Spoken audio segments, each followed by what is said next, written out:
J'ai une bonne et une mauvaise nouvelle. Commençons par la mauvaise.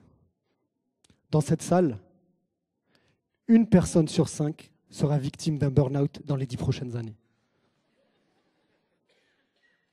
Oui, mes chers amis, le monde est cruel. Notre environnement est concurrentiel, pressurisant, rempli d'injonctions. On nous ordonne de faire, on nous conjure d'être actifs. Une pression constante, entraînant dépression, hyperstress et autres maladies. Alors, la bonne nouvelle, c'est qu'aujourd'hui, je vais vous sortir de cette statistique en vous présentant les leviers pour apprendre à ne pas subir, à ne plus subir, et à contre-courant des arguments présentés par ma concurrente, qui prône dans son discours des valeurs à peine cachées, d'ordre, d'impératif, de contrainte. Je vous présenterai les bienfaits du temps long, de l'art de remettre à plus tard, les vertus d'une certaine forme de procrastination. Ne remets pas à demain ce que tu peux faire après-demain. Mettre à demain, c'est s'obliger, c'est se contraindre, c'est planifier pour se rassurer, pour s'abriter de ses peurs du lendemain. Planifier, c'est ta to-do list, jamais terminée. C'est ce bout de papier, générateur de stress et source d'angoisse, te rappelant sans cesse à tes obligations. La planification a, vous savez, ce côté morbide. Marié à 20 ans, appartement à 30, enfant à 40. Et heureux à quand? Quel pari ahurissant sur l'avenir, quelle prétention de dire « demain je ferai ». Non, tu ne feras pas, car tu ne sais pas. Demain, tout aura de toute façon changé. Et n'est-ce pas là l'une des beautés de notre monde, l'un des joyaux de notre existence, l'imprévisible? Votre rencontre avec l'âme sœur, par exemple, peut-être était-elle inscrite à votre agenda du lendemain? Non, je ne pense pas. Et votre premier baiser, Pierre, Vincent, Alexandra, l'aviez-vous planifié à 22h12 après la sortie du ciné à 22h11?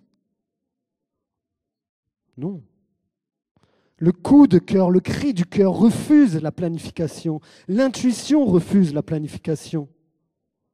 Le beau, c'est l'imprévu. Accepter cet imprévu, c'est avoir confiance en la vie. Vouloir le contrôler, c'est en avoir peur.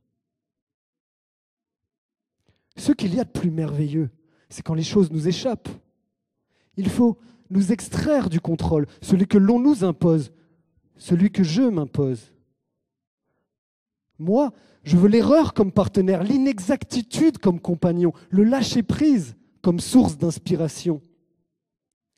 Isaac Newton lui-même ne révéla-t-il pas tout son génie alors qu'il s'accordait une petite sieste sous ce fameux pommier?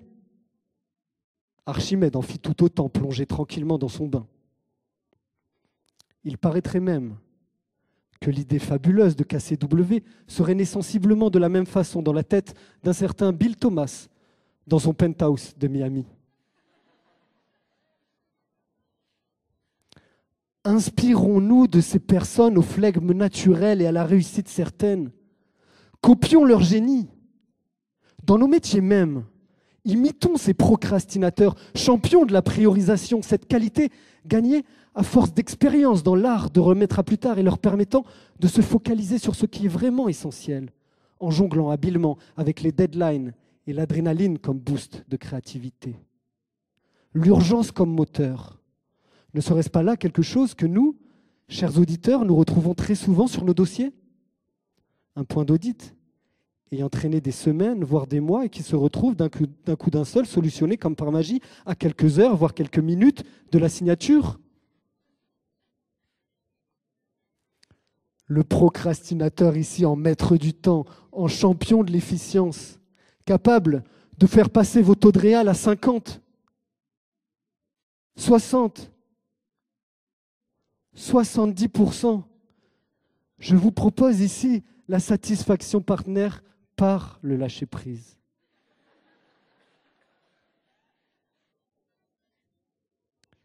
Ne remets pas à demain ce que tu peux faire après-demain. Et j'en arrive ici à l'un des piliers de mon argumentaire. Remettre à l'après-demain, c'est un cri de liberté. Demain, c'est la contrainte. Après-demain, c'est l'infini. Remettre à l'après-demain, c'est profiter d'aujourd'hui. C'est prendre le temps de s'arrêter. C'est prendre le temps de contempler. C'est enfin vivre. Alors, amis managers, je vous le demande solennellement, dès aujourd'hui, libérez-vous des chaînes de la culpabilité. Résistez à la tyrannie du devoir de faire. Ne subissez plus. Et j'aurais aimé finir ici par une formidable conclusion, mais alliant ma parole à mes actes, je me suis vu malheureusement procrastiner cette dernière partie. Mais rassurez-vous, je la termine et vous la fais parvenir sans faute demain. Plutôt après-demain. Merci beaucoup.